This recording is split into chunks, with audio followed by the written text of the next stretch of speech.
Assalamualaikum, semangat pagi kawan-kawan semua. Bertemu lagi dengan saya di channel Wong Kidal. Sebelum nonton, jangan lupa bersyukur ya, karena kita masih diizinkan bernapas sampai detik ini secara gratis. Tidak lupa pula saya doakan kawan-kawan semua diberikan rezeki yang berlimpah dan berkah, dilunaskan semua hutangnya, dimudahkan segala urusannya, dikabulkan semua hajatnya, dan dipanggil ke Baitullah dengan cara dan waktu terbaik. Amin.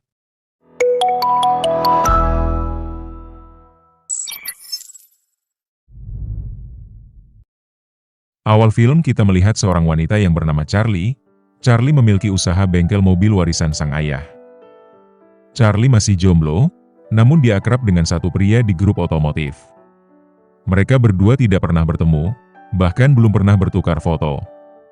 Obrolan mereka bisa nyambung karena memiliki satu hobi, yaitu otomotif. Setelah sibuk memperbaiki mobil pelanggan di bengkel miliknya, Farli sibuk memperbaiki mobil warisan almarhum sang ayah. Dulu mobil ini dibeli karena Charlie lah yang meminta kepada sang ayah. Kini mobil itu rusak. Charlie berusaha keras memperbaikinya. Ketika memperbaiki mobil ini, Charlie merasa sang ayah dekat dengannya. Pengalaman memperbaiki mobil tua milik sang ayah itulah yang membuat Charlie aktif ngobrol bertukar pandangan dengan pria yang belum pernah ditemuinya sama sekali. Karena mereka punya kesepakatan tanpa nama dan tanpa foto wajah, hanya boleh kirim foto mobilnya masing-masing. Ketika melihat foto yang dikirim pria tersebut, Charlie sangat senang, karena mobilnya sesuai selera Charlie. Hampir setiap hari mereka ngobrol secara online. Kam pun menduga bahwa Charlie sudah jatuh cinta kepada pria tersebut. Namun ketika Kam bertanya siapa namanya, Charlie bahkan tidak mengetahuinya. Kam meminta Charlie untuk berhati-hati karena takut pria itu malah menipu Charlie. Charlie berjanji akan berhati-hati dan menjaga diri. Di sisi lain, pria yang bernama Thomas sedang sibuk memodifikasi mobil jadulnya menjadi mobil listrik. Thomas bersusah payah mengganti mesinnya. Thomas juga menceritakan semua proses modifikasi mobilnya dengan teman online-nya. Thomas terlihat sangat bersemangat bercerita. Dia merasa nyaman, karena ada tempat berbagi cerita dan pengalaman. Bahkan Thomas juga mengikuti saran teman online-nya, dan akhirnya mobil modifikasinya berhasil nyala. Asking her to love him.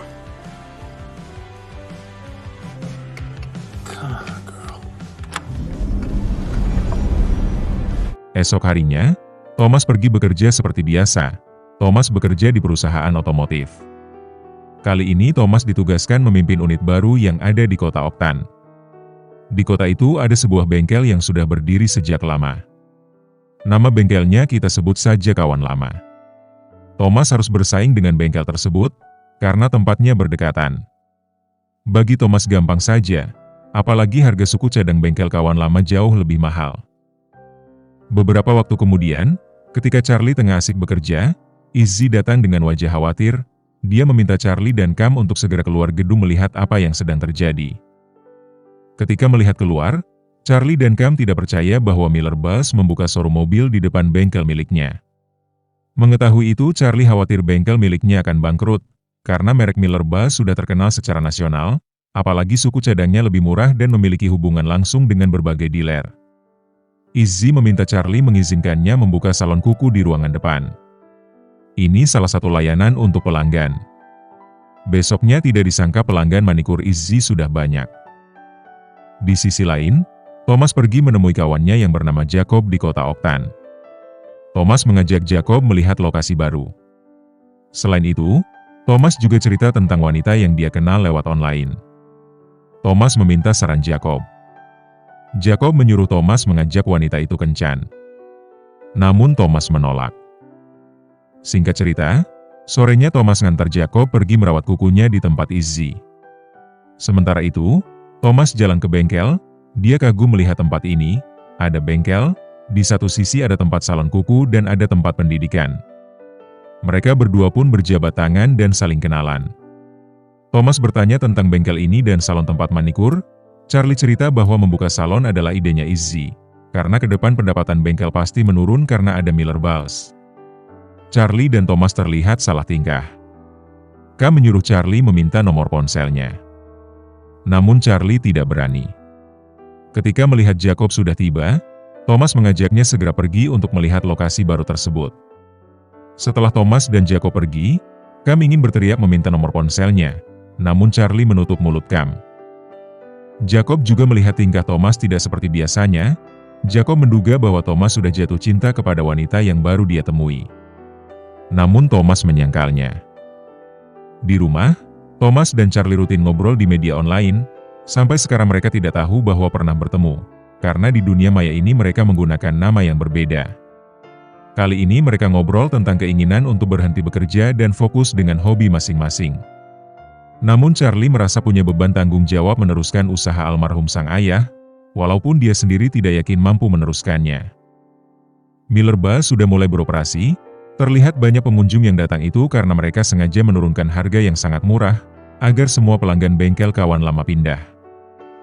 Hari itu, Charlie sengaja menutup bengkelnya lebih awal untuk mengajak semua karyawannya pergi ke bar.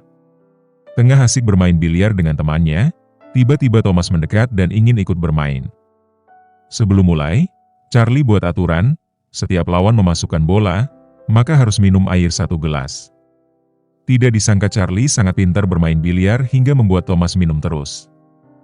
Esok harinya, Thomas menemui sang bos, dia mengajukan pengembangan usaha di mobil listrik. Sang bos setuju, namun setelah Thomas menaklukkan kota Oktan. Beberapa hari berlalu, Charlie tanpa sengaja bertemu Thomas di Miller's Bus. Awalnya Charlie tidak tahu bahwa Thomas bagian dari Miller Bus, namun ketika para karyawan memanggilnya bos. Dari sini Charlie baru sadar bahwa Thomas adalah bagian dari Miller Bus. Tentu saja Charlie marah, dia berpikir bahwa selama ini Thomas sudah memata-matainya ketika datang ke bengkel miliknya. Thomas berusaha menjelaskan, namun Charlie tidak mau mendengar semua alasan Thomas.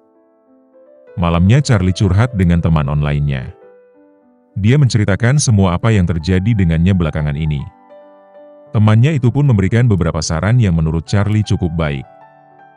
Malamnya, akhirnya Charlie berhasil memperbaiki mobil peninggalan sang ayah. Charlie sangat bahagia. Dia pun menceritakan keberhasilannya itu kepada sang teman online. Temannya pun memuji kemampuan Charlie. Untuk merayakan itu mereka berdua janjian untuk bertemu. Di hari H, mereka janjian bertemu dengan berpakaian serba hitam. Thomas mengajak Jacob. Awalnya Jacob yang disuruh melihat wanita tersebut dari lantai 2. Alangkah terkejutnya Jacob melihat teman online Thomas ternyata Charlie. Dia memberitahu Thomas. Thomas pun setengah tidak percaya. Dia langsung menghampiri Charlie. Namun di sini Thomas tidak memberitahu Charlie bahwa dialah pria yang ngobrol dengan Charlie secara online. Charlie meminta Thomas segera pergi, karena dia sudah janjian dengan seseorang. Namun Thomas tidak mau, dia terus bertanya siapa orang akan Charlie temui. Karena tidak bisa menjawab, Thomas bilang bahwa Charlie kencan buta. Mendengar itu, Charlie sedikit emosi. Dia menilai Thomas adalah pria sombong yang seharusnya dihancurkan seperti mobil rongsokan. Thomas sedikit menggeser tempat duduknya. Dia pura-pura menunggu siapa orang yang akan Charlie temui. Karena tidak kunjung datang, Thomas menawarkan Charlie makan malam bersama.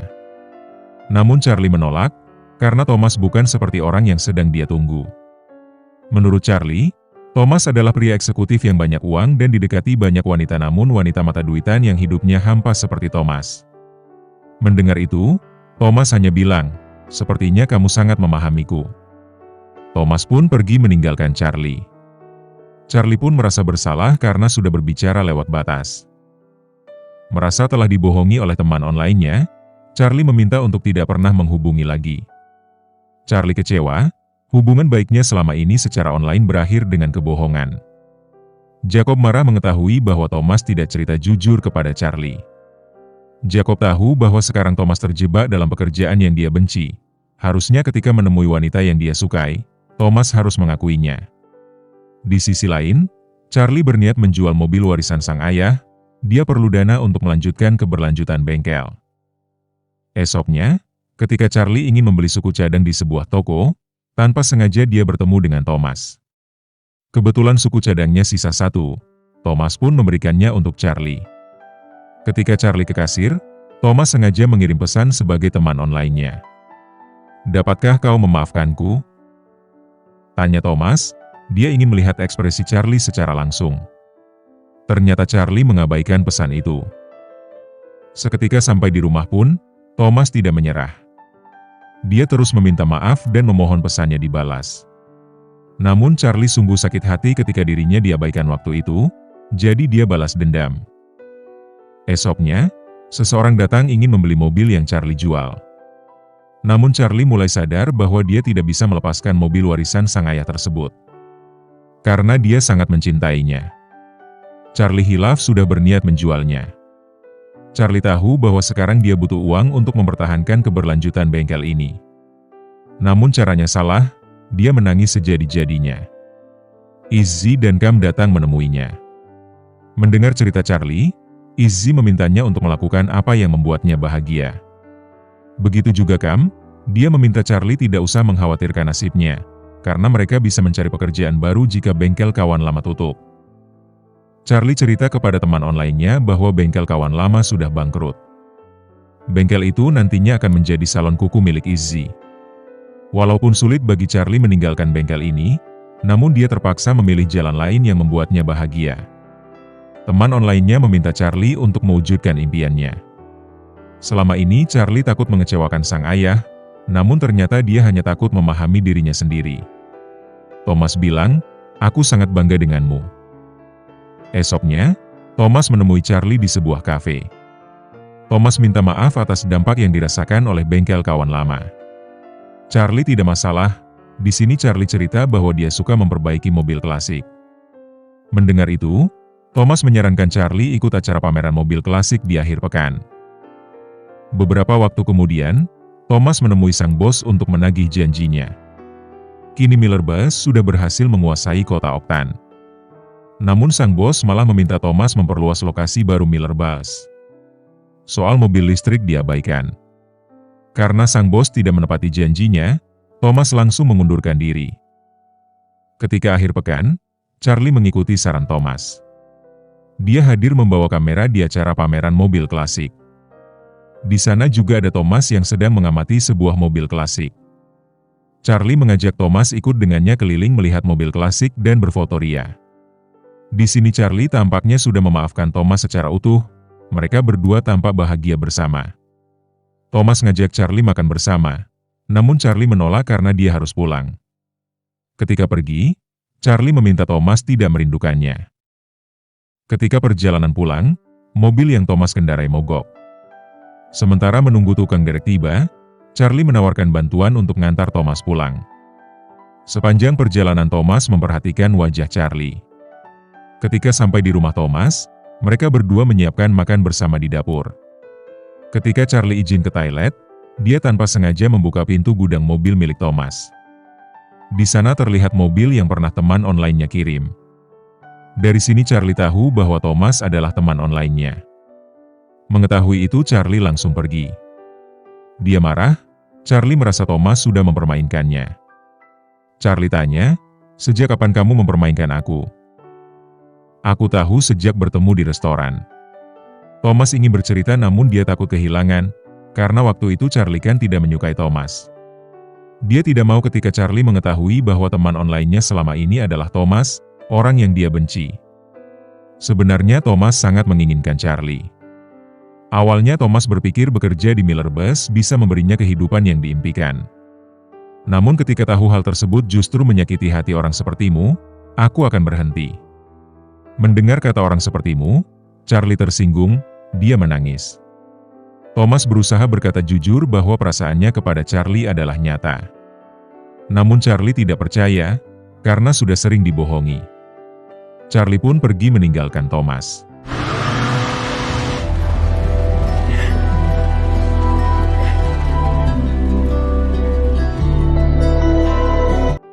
Satu bulan berlalu, hubungan Thomas dan Charlie putus, karena Charlie tidak pernah membalas pesan Thomas.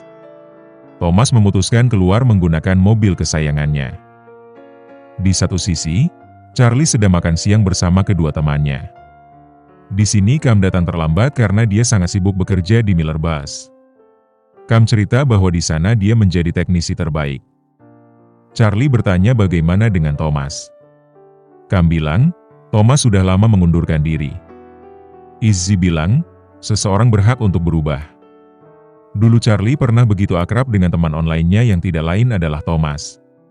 Mereka bertanya kepada Charlie, apakah Charlie tidak merindukan Thomas. Thomas memang telah berbohong, namun hal itu dia lakukan karena takut kehilangan Charlie. Charlie mengakui dia sangat merindukan Thomas. Charlie pun pergi mencari Thomas. Awalnya Charlie mencoba nelpon, namun nomornya tidak aktif. Dia kemudian pergi menemui Jacob. Jacob bilang Thomas pergi di kafe tepi jalan. Charlie pun bergegas pergi ke kafe tersebut. Ketika melihat Charlie di depannya, Thomas minta maaf karena ulah Miller Bals, bengkel kawan lama sampai tutup. Thomas bilang dia sudah berhenti dan bekerja sendiri. Thomas juga minta maaf karena pernah tidak jujur kepada Charlie. Charlie bilang bahwa dia paham alasan Thomas berbohong.